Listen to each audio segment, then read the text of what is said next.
चलिए आज हम सॉलिड शेप्स के बारे में बातें करेंगे। तो सॉलिड शेप्स के बारे में पहला फैक्ट ये है कि सॉलिड शेप्स जो होते हैं वो 3 डायमेंशनल होते हैं।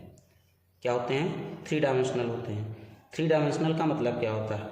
जब भी आप शेप्स पढ़ते होंगे तो आपने पढ़ा होगा मैथ्स की बुक में 2D शेप और 3D शेप। तो पहले तो हम ये बताते हैं कि 2D शेप और 3D शेप क्या होते हैं। जैसे हम रेक्टेंगल और स्क्वायर की बात करें, रेक्टेंगल और स्क्वायर की बात करें तो रेक्टेंगल और स्क्वायर जो होते हैं वो 2D शेप्स होते हैं, और जितने भी सॉलिड शेप्स होते हैं वो सारे के सारे क्या होते हैं? 3D शेप्स होते हैं। 2D और 3D शेप में डिफरेंस क्या होता है? आपने जब भी क्वेश्चन पढ़ा होगा तो आपने देखा होगा कि रेक्टेंगल और स्क्वायर के बारे में क्वेश्चन ही पूछा जाता है कि इनका एरिया कितना है। ऐसा क्यों पूछा? ऐसा इसलिए पूछा जाता है क्योंकि रेक्टेंगल और स्क्वायर के पास केवल लेंथ होती है और ब्रेथ होती है, इसलिए एरिया बन जाता है। और सॉलिड शेप्स की अगर हम बात करें तो सॉलिड शेप के पास लेंथ और ब्रेथ के साथ साथ हाइट भी होती है, इसलिए ये क्या बन जाते हैं? 3D शेप्स बन जाते हैं। ये पहला फैक्ट। ये शेप्स जो होते हैं ये कितने टाइप के होते हैं, कितने प्रकार के होते हैं? तो सॉलिड शेप्स जो होते हैं वो 3 तरीके के होते हैं। पहला हो गया प्लेन सरफेस वाले, दूसरे हो गए कर्व सरफेस वाले, और तीसरे हो गए ऐसे जो प्लेन सरफेस भी होता है जिनमें और कर्व सरफेस भी होता है। मैं आपको एक एग्जांपल के माध्यम से समझाता हूँ। जैसे ये एक सॉलिड शेप है, ये जो डिब्बा आपको दिख रहा है ये एक सॉलिड शेप है। अब इसमें केवल जो है प्लेन सरफेस दिया गया है, केवल प्लेन सरफेस दिया गया है। दूसरा एग्जाम्पल इसका है ये जो है ये एक सॉलिड शेप है, लेकिन इसमें प्लेन सरफेस के साथ साथ आपको कर्व सरफेस भी दिखाया गया है। ये और ये दोनों प्लेन सरफेस हैं, और ये क्या है? ये कर्व सरफेस है। ठीक, तो इसमें प्लेन सरफेस भी है और कर्व सरफेस भी है।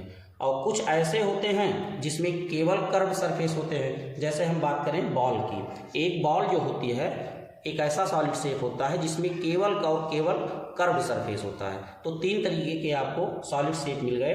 पहले केवल प्लेन सरफेस वाले, दूसरे केवल कर्व सरफेस वाले, और तीसरे केवल प्लेन और कर्व सरफेस वाले। ओके, चलिए अगला टॉपिक है हमारा कि सॉलिड शेप के सरफेस क्या होते हैं। सॉलिड शेप का सरफेस क्या होता है? देखिए, सरफेस का मतलब होता है तल। सरफेस को हम फेस भी कहते हैं। सरफेस का मतलब क्या होता है? तल। जैसे इस एग्जांपल की बात करें, इस डिब्बे की बात करें तो ये जो है इस डिब्बे का सरफेस है, ये इस डिब्बे का सरफेस है, ये जो है इस डिब्बे का क्या है? सरफेस है। तो ये होता है सरफेस। दूसरा टॉपिक है एज। अच्छा, एज को हम कॉर्नर के साथ ही को रिलेट करके समझेंगे। तो एज और कॉर्नर में हमको डिफरेंस समझ में आएगा। पहले हम ये समझते हैं कि सॉलिड शेप में एज क्या होता है। चलिए, एज एक ऐसा प्लेस होता है जहाँ पे सॉलिड शेप के 2 सरफेस मिलते हैं। जहाँ पर सॉलिड शेप के 2 सरफेस मिलते हैं उसको हम एज कहते हैं। जैसे इस एग्जाम्पल की बात करें, ये डिब्बा आपको दिखाई दे रहा है, इसमें अगर एक सरफेस इसको ले लें और दूसरा सरफेस ये ले लें तो ये दोनों सरफेस इस प्लेस पे मिलते हुए दिखाई दे रहे हैं। ये दोनों के दोनों सरफेस इस प्लेस पर मिलते हुए दिखाई दे रहे हैं। तो इसको हम क्या बोलेंगे? इसकी एज बोलेंगे। क्या होता है ये? एज। तो एज क्या होता है? जहाँ पे 2 सरफेस मिलते हुए दिखाई देते हैं उसको हम एज बोलते हैं। ठीक, अब दूसरी बात आती है कॉर्नर की। कॉर्नर क्या होता है? कॉर्नर की पहचान होती है किसी भी सॉलिड शेप में जहाँ पर 3 सरफेस आपको मिलते हुए दिखाई दें उसको हम कॉर्नर कहते हैं। जैसे ये जो है इस सॉलिड शेप का एक कॉर्नर है। कॉर्नर क्यों है? क्योंकि यहाँ पे 3 सरफेस आपको मिलते हुए दिखाई दे रहे हैं। पहला सरफेस ये है, दूसरा सरफेस ये है, और तीसरा सरफेस आपका ये है। तो ये तीनों के तीनों सरफेस इस कॉर्नर पर मिलते हुए दिखाई दे रहे हैं, इसलिए इसको हम क्या बोलते हैं? कॉर्नर बोलते हैं। कॉर्नर को हम वर्टेक्स भी बोल सकते हैं। ठीक, तो एज और कॉर्नर आपको समझ में आ गया होगा। एज क्या होता है सॉलिड शेप में? एज वो प्लेस होता है जहां पर आपको 2 सरफेस मिलते हुए दिखाई देते हैं। एज वो प्लेस होता है जहां पर आपको 2 सरफेस मिलते हुए दिखाई देते हैं। कॉर्नर वो प्लेस होता है जहां पे आपको 3 सरफेस मिलते हुए दिखाई देते हैं। अगर किसी सॉलिड शेप में 2 सरफेस जिस स्थान पे मिल रहे हैं उनको हम एज बोलते हैं, और जिस प्लेस पर, जिस पॉइंट पर 3 सरफेस मिलते हुए दिखाई दे रहे हैं उसको हम क्या बोलते हैं? कॉर्नर बोलते हैं। आगे हम बात करेंगे। सबसे पहले पहला सॉलिड शेप है क्यूब। ठीक, क्यूब। अब क्यूब का फिगर आपको यहाँ पे बना के दिखा दिया गया है। क्यूब में सबसे पहले हम बात करते हैं कितने प्लेन सरफेस होते हैं। क्यूब में कितने प्लेन या फ्लैट सरफेस होते हैं। तो जैसा कि आप देख रहे हैं कि पहला सरफेस ऊपर है, उसके ठीक अपोजिट वाला नीचे, दो ये हो गए। एक आगे दिख रहा है, उसके ठीक अपोजिट वाला पीछे, दो ये हो गए। एक बाएं दिख रहा है, उसके ठीक अपोजिट वाला दायां, दो ये हो गए। तो कुल मिलाकर क्यूब में 6 प्लेन सरफेस होते हैं। आगे हम बात करते हैं क्यूब में कितने कर्व सरफेस होते हैं। चलिए, तो इस जो डायग्राम यहाँ पे दिया गया है, इसको देखने से आपको साफ साफ ये दिख रहा होगा कि क्यूब एक ऐसा सॉलिड शेप होता है जिसमें कोई भी कर्व सरफेस नहीं होता है। इसका मतलब ये हुआ कि क्यूब के पास कर्व सरफेस जो होते हैं वो क्या होते हैं, 0 होते हैं। आगे हम बात करते हैं वर्टेक्स या कॉर्नर की। आप चाहे कॉर्नर बोलिए चाहे वर्टेक्स बोलिए, ठीक। तो पहले हम क्या बता चुके हैं आपको कि वर्टेक्स एक ऐसा पॉइंट होता है जहाँ पे किसी भी सॉलिड शेप के 3 सरफेस मिलते हुए दिखाई देते हैं। आप गिन सकते हैं 1 2 3 4 5 6 7 8। कितने वर्टेक्स हो गए इसके पास, 8 वर्टेक्स हो गए। आगे हम बात करते हैं किसकी, एज की। एज के बारे में क्या बताया मैंने कि एज एक ऐसा प्लेस होता है जहाँ पे सॉलिड शेप के 2 सरफेस मिलते हुए दिखाई दे रहे हैं। जैसे अगर हम इस एज की बात करें तो यहाँ पे एक ये सरफेस मिल रहा है, एक ये सरफेस मिल रहा है। इस तरीके से हम जब एज गिनेंगे तो ये हो गया 1 2 3 4 5 6 7 8 9 10 11 और 12। तो क्यूब के पास कितने एज होते हैं, 12 एज होते हैं। चलिए दूसरा नंबर आता है क्यूबॉइड का।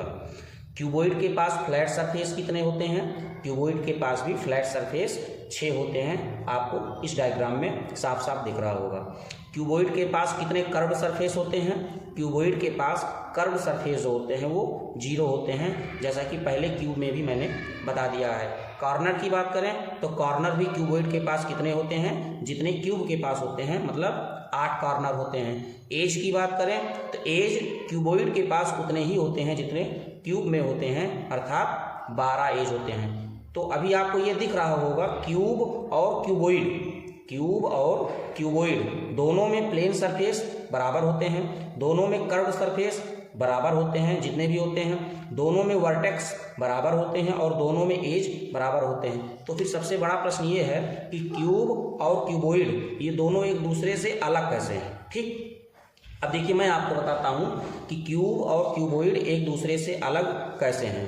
क्यूब जो होता है वो स्क्वायर शेप्ड होता है, क्यूब जो होता है वो स्क्वायर शेप्ड होता है। इसके सारे के सारे 6 सरफेस जो होते हैं वो आइडेंटिकल होते हैं। आइडेंटिकल होने का मतलब ये हुआ कि एक समान एरिया वाले होते हैं, ठीक। और क्यूबॉइड जो होता है वो रेक्टेंगल शेप में होता है, इसके केवल अपोजिट सरफेस जो होते हैं वो आइडेंटिकल होते हैं, अर्थात आमने सामने के सरफेस जो होते हैं वो एक दूसरे के क्या होते हैं, समान होते हैं, ठीक। एग्जाम्पल, अब हम एग्जाम्पल की बात करें तो क्यूब का पहला एग्जाम्पल हो गया डाइस। लूडो का पासा आप लोग देखे होंगे, आपके घर में लूडो होगा, लूडो को खेलते होंगे। तो लूडो का पासा जो है वो क्यूब का एग्जाम्पल है। क्यूब का दूसरा एग्जाम्पल होता है रूबिक क्यूब। क्यूब का दूसरा एग्जाम्पल आपके पास है रूबिक क्यूब। आगे आता है क्यूबॉइड। क्यूबॉइड के एग्जाम्पल्स आपको देखने को बहुत मिल जाएंगे। जैसे क्यूबॉइड का पहला एग्जाम्पल यहाँ पे दिखाया गया है ब्रिक, ईंटें। आपके घर में जो ईंटें लगी होती हैं वो किसके उदाहरण होती हैं, किस सॉलिड शेप का एग्जाम्पल होती हैं, क्यूबॉइड का एग्जाम्पल होती हैं। माचिस की डिब्बी जो होती है वो किसका एग्जाम्पल होती है, क्यूबॉइड का एग्जाम्पल होती है। अभी मैंने आपको एक बॉक्स दिखाया था, ये एक थर्मस का बॉक्स है, ये भी एक क्यूबॉइड का एग्जाम्पल है, ठीक। चलिए अब तीसरे सॉलिड शेप की बारी आती है। तीसरा सॉलिड शेप आपके पास है क्या, सिलेंडर। सिलेंडर में हम देखेंगे कि सबसे पहले कि सिलेंडर के पास कितने फ्लैट सरफेस होते हैं। तो ये सारे के सारे मान निकालने से पहले आप ध्यान करिए कि सिलेंडर का कोई एग्जाम्पल आप लेकर देखिए। जैसे हम कोल्ड ड्रिंक कैन की बात करें, कोल्ड ड्रिंक कैन की बात करें, या हम ड्रम की बात कर लें, या हम लकड़ी के किसी लट्ठे की बात कर लें, गुटके की बात कर लें, या टार्च में लगने वाली बैटरी की बात कर लें, तो ये सारे के सारे ऐसे उदाहरण हैं जो सिलेंडर के हैं। अब इनको अगर हम देखेंगे तो इनके पास दो फ्लैट सरफेस होते हैं। पहला फ्लैट सरफेस जो कि ऊपर होता है, दूसरा फ्लैट सरफेस जो कि नीचे होता है, अर्थात सिलेंडर के पास कितने फ्लैट सरफेस हो गए, 2। आगे हम बात करें कर्व सरफेस की, तो आपको चित्र में दिख रहा होगा कि सिलेंडर के पास जो है केवल एक कर्व सरफेस होता है। केवल कितना कर्व सरफेस होता है? एक। तीसरे नंबर पे आता है कॉर्नर। कॉर्नर का मतलब होता है कोना। कॉर्नर का मतलब होता है कोना। और देखने से आपको साफ साफ पता चल रहा है कि सिलेंडर के पास कोई भी कॉर्नर नहीं होता है, अर्थात कॉर्नर की संख्या क्या होती है? 0 होती है। अगला टॉपिक क्या है? एज। एज कैसे निकालेंगे?